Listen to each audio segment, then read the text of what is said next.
Hi, I'm David. I own and operate Country Whatnot Gardens here outside of Rochester, Indiana, which is about an hour south of the Michigan state line. I grow 25 different species and varieties of bamboo, such as this Phylostachys aurosicata spectabilis behind me.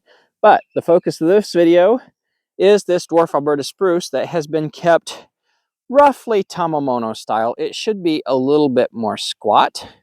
It's a little bit too high, but at least it's not conical like they typically are. I wanted to do a video. I've done a video already on pruning these, about how I go down inside, prune it out to maintain this more spherical shape as opposed to the conical shape that they want to be naturally. But this is spring maintenance on these, and you can see all this lush green bright growth that's coming on for spring.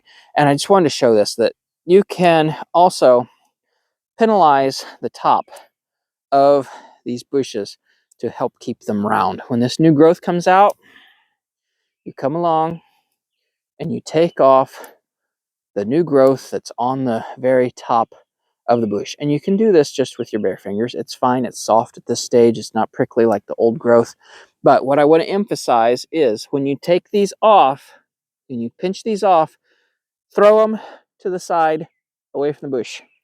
It's been my experience in the past that if you drop any of these and it lands anywhere on your bush here, it will make a big brown dead spot wherever it's touching. And then that dead spot touching other live stuff will create more dead spots to where that brown death keeps spreading in a larger and larger area. So it's been my experience to keep your clippings off of the Dwarf Alberta Spruce. Anything you pull off, make sure you throw it to the ground, to the side, and don't let it fall on the bush.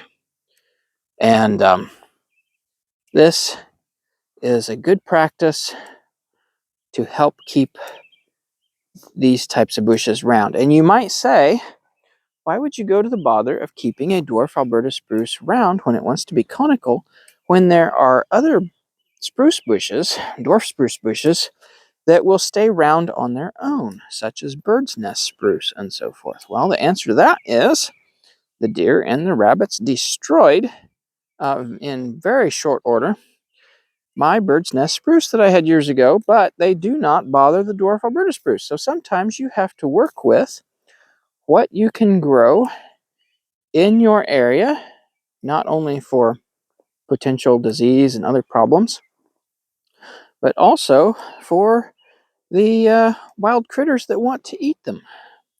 So they leave the Dwarf Alberta Spruce alone. So that's what I grow. And I like round spruce bushes.